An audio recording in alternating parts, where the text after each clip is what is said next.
Hey everyone, welcome back to the channel. Today we're diving into one of the most chilling horror stories that has been circulating online and has even inspired multiple video games. This is the story of the Evil Nun, a tale that will make you think twice about those old abandoned schools and convents. So grab your blankets, turn off the lights if you dare, and let's get into this terrifying story. But before we begin, make sure to hit that subscribe button and ring the bell so you never miss any of our horror content. Trust me, you're going to want to stick around for this one. The story begins in a small town somewhere in rural America during the late 1960s. The exact location has been disputed over the years, with some saying it was in Pennsylvania, while others claim it was somewhere in the Midwest. Regardless of where it actually happened, what matters is what took place within the walls of St. Mary's School for Girls, a strict Catholic boarding school run by an order of nuns who were known throughout the region for their harsh discipline and unwavering devotion to their faith. The school itself was an imposing Gothic structure that sat on a hill overlooking the town. It had been built in the 1800s and had that classic horror movie aesthetic with its tall spires, stained glass windows, and stone gargoyles that seemed to watch everyone who approached. Local children would often dare each other to get close to the building, but most would run away before even reaching the iron gates that surrounded the property. There was just something about the place that felt wrong, even before the incident that would make it infamous. Sister Madeline was one of the nuns who taught at St. Mary's. By all accounts, she had always been different from the other sisters. While the other nuns were strict but caring in their own way, Sister Madeline seemed to take pleasure in the suffering of the students. She was tall and thin, almost skeletal in appearance, with piercing gray eyes that seemed to look right through you. Her face was gaunt and pale, and she never smiled. Not once. The students whispered that she looked more like death itself than a bride of Christ. She taught mathematics and religion, and her classes were dreaded by every girl in the school. Sister Madeline had a particular way of punishing students that went beyond the typical ruler across the knuckles or writing lines. She would make girls kneel on dried peas for hours, lock them in dark closets overnight, and once even forced a student to stand in the courtyard during a snowstorm for an entire afternoon because the girl had questioned a Bible verse during class.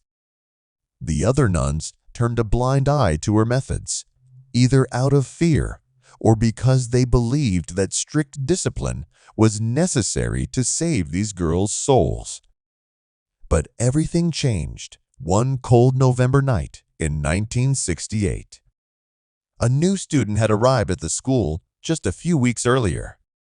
Her name was Emily Parker, and she was only 13 years old. Emily's parents had sent her to St. Mary's, hoping that the strict environment would straighten her out after she had been caught skipping school and hanging around with what they considered to be the wrong crowd. Emily was a bright girl with a rebellious streak, and she absolutely hated being at St. Mary's from the moment she arrived. Sister Madeline seemed to have taken a particular interest in Emily, or perhaps it would be more accurate to say that she had targeted her. From day one, the nun made Emily's life miserable. She would call on her in class just to humiliate her when she didn't know an answer, assign her extra chores, and punish her for the smallest infractions. The other girls felt sorry for Emily, but were too scared to speak up or try to help her, knowing that they might become Sister Madeline's next target. One evening, Emily was caught trying to sneak out of her dormitory after lights out. She had been planning to use the payphone in the main hall to call her parents and beg them to let her come home. Unfortunately for Emily, Sister Madeline was the one who caught her. The nun's eyes gleamed with something that looked almost like excitement as she grabbed Emily by the arm and dragged her down the dark corridors of the school. Emily begged and pleaded, promising she would never break the rules again. But Sister Madeline remained silent, her grip tightening until Emily's arm began to bruise. Instead of taking Emily to the headmistress or even to one of the standard punishment rooms, Sister Madeline led her to a part of the school that Emily had never been to before. They descended a narrow stone staircase that spiraled down into the darkness. The air grew cold and damp, and Emily could hear water dripping somewhere in the distance. They were heading into the old catacombs beneath the school, a place that was supposedly off-limits to everyone, including the staff.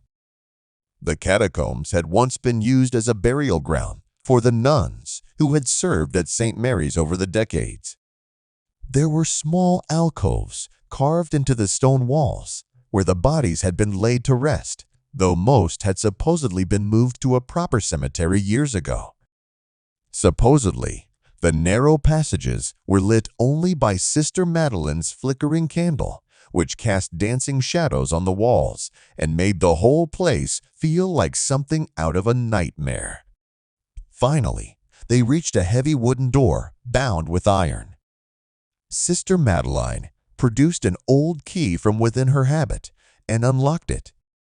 The door swung open with a groan that echoed through the catacombs. Inside was a small stone cell, completely empty except for a single wooden chair in the center. The walls were covered in strange symbols and writing that Emily couldn't read in the dim light. Sister Madeline shoved Emily inside and then did something that Emily would never forget. The nun smiled. It was the first time anyone had ever seen Sister Madeline smile, and it was absolutely terrifying. Her thin lips pulled back to reveal yellowed teeth, and her eyes seemed to glow in the candlelight. Sister Madeline told Emily that she would spend the night in the cell to reflect on her sins and pray for forgiveness. Then the nun left, taking the candle with her and plunging Emily into complete darkness. Emily heard the key turn in the lock, and then the sound of Sister Madeline's footsteps fading away up the stone staircase. Emily was alone in the pitch-black cell, deep beneath the school, with no idea if anyone would come for her or even know where she was. At first, Emily tried to stay calm. She felt her way around the cell, which was maybe 6 feet by 6 feet